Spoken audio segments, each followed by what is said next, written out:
मैं हूं मनोज सोनी, आप देख रहे हैं न्यूज साधना न्यूज। एनवायरमेंट एवं social welfare society Khajuraho Madhya Pradesh शासन एवं भारत सरकार नीति आयोग से संबद्ध के द्वारा विगत 10 वर्षों से भारतीय शास्त्रीय नृत्य एवं संगीत महोत्सव का कार्यक्रम आयोजित किया जा रहा है। इस वर्ष यह कार्यक्रम खजुराहो के समीप नहद्वारा ग्राम पंचायत के तुलसी कला मंच पर रखा गया है। मुख्य अतिथि सम्माननीय तपन राय कथक विशेष एवं कजाकिस्तान संस्कृति विभाग के पूर्व एम्बेसडर भारत सरकार रहे। इस कार्यक्रम में कथक नृत्यांगना अनन्या भट्टाचार्य ओसी सक्सेना द्वारा समूह कथक नृत्य की प्रस्तुति दी। मेधा बरार, तोर्णिमा राय तथा समीक्षा सक्सेना के द्वारा कथक के विभिन्न आयामों मीरा एवं कृष्ण महिमा का चित्रण किया। प्रख्यात कथक गुरु सम्मानीय तपन राय के कथक की बारीकियां को समझते हुए बच्चे किस प्रकार कथक नृत्य से जुड़ सकते हैं के गुण बताए तथा महाभारत पर आधारित अपनी प्रस्तुति दी। इस अवसर पर नहद्वारा पंचायत के सरपंच हरिश्चंद्र पटेल, खजुराहो नगर परिषद उपाध्यक्ष प्रतिनिधि आसाराम पाल, रविंद्र पाठक, अंशु अवस्थी एवं गांव के गणमान्य नागरिक एवं युवा तथा स्कूली छात्र छात्राएं उपस्थित रहीं। दादा, आज किस जगह पर कथक नृत्य की प्रस्तुतियां हुई हैं और कैसी अनुभूति हुई? आज खजुराहो के ही पास नादेरा गांव में ये प्रस्तुति हुआ और डॉक्टर दुबे एंड उनका टीम हमें आमंत्रण किया था और मैं भी अपना टीम संगीत परंपरा लेके अपना डिसाइपल को लेके यहाँ पर आए। और जो मेरा पर्सनल फीलिंग है कि हम लोग शहर में ऑडिटोरियम में, बड़े बड़े ऑडिटोरियम में गुरु का आशीर्वाद से बड़े बड़े थिएटर में देश विदेश में प्रोग्राम करते हैं, लेकिन जब कोई गांव में जाते हैं, हमारे भारत के कोई गांव में जाते हैं, तो गांव का जो महक है, क्योंकि हम सभी कहीं ना कहीं सभी लोग, हमारा जड़ जो है वो गांव में है। तो जब गांव में हम प्रवेश किया, उसका एक जो महक है हमें प्रभावित किया। और आके देखे छोटे छोटे बहुत बच्चे थे, उन लोग शोर भी मचा रहे थे, लेकिन मन से ये लगा कि नहीं, इन लोग को बेचारों को शायद कोई अच्छा गुरु ही नहीं मिलता है, वो क्लासिकल क्या समझेंगे। उनसे मैं क्लासिकल का बोल और ताल सुना के बहुत ताली कमा लूँगा, ऐसा उम्मीद मेरा बिल्कुल नहीं था। तो मेरा मन में था कि मैं उनको समझाऊँ। तो हमने वही कोशिश किया कि बच्चे को भी लगे कि हाँ, हमारे भारतीय शास्त्रीय संगीत और नृत्य कितना उच्च कोटि के हैं।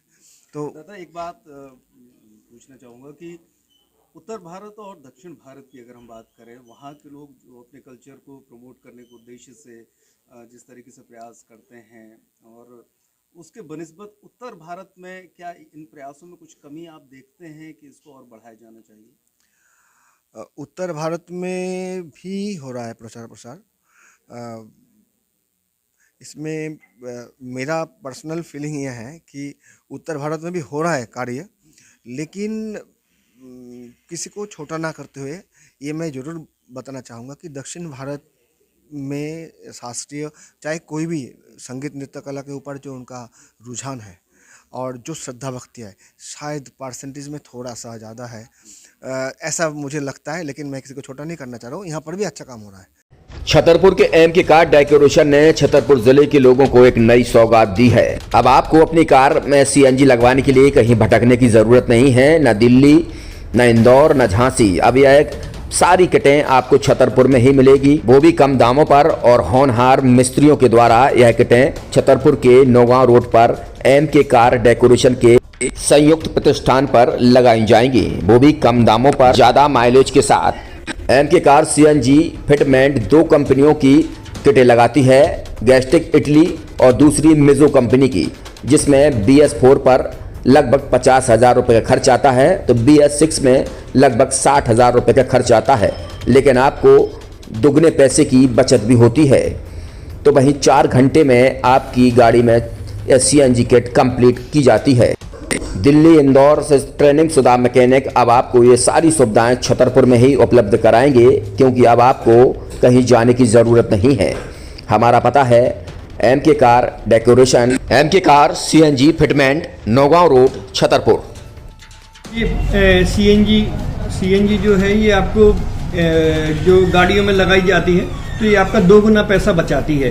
2 गुना पैसा बचाने का उसका ये रहता है कि सीएनजी का जो रेट है ना, अभी वर्तमान में अपने छतरपुर में समथिंग 80 रुपये किलो चल रही है, और वो 1.5 गुना एवरेज देती है। जैसे आपकी गाड़ी, कोई भी गाड़ी 20 का एवरेज दे रही है, तो उसको अगर आप सीएनजी लगवाएंगे तो उसका एवरेज 30 का हो जाएगा। जो 110 रुपए के पेट्रोल में आपकी 20 किलोमीटर चल रही थी, फिर वो 80 रुपए में आपकी गाड़ी 30 किलोमीटर चलेगी। तो यहाँ पेट्रोल की रेट भी, डीजल के, अपने सीएनजी के रेट भी अपने कम हो जाते हैं और माइलेज भी गाड़ी का बढ़ जाता है। और क्या क्या नई नई चीजें आई हैं? इसमें ITO अप्रूव्ड किट लगाई जाती है और भारत सरकार जो की है इस सीएनजी को प्रमोट कर रही है। और इसमें मुख्य योगदान जो अगर इसमें देखा जाए ना, कि आपका जो पॉल्यूशन होता है ना, लो पॉल्यूशन रहता है, और ये वेस्टेज जो कचरा होता है, इससे ये सीएनजी बनाई जाती है।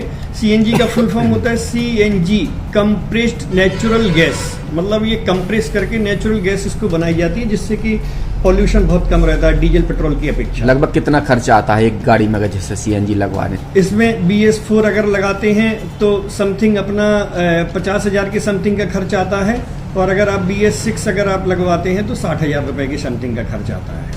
और किन किन गाड़ियों में? क्या डीजल गाड़ी में भी नहीं, डीजल गाड़ियों में नहीं, ये खाली पेट्रोल गाड़ियों में ही लगती है। और इन गाड़ियों के कंपनियों के अलग अलग अप्रूवल होते हैं, ITO के अप्रूवल होते हैं। जो कंपनियों से जैसे गाड़ी उठा के लोग लाते हैं, नहीं लगवाते हैं, तो उसमें जो कंपनी से सीएनजी लगी आती है और आपके में कितना अंतर रहता है? कोई अंतर नहीं होता है। कंपनी फिटेड जो सीएनजी होती है और जो हम लोगों की लगाई हुई सीएनजी होती है, उनमें कोई अंतर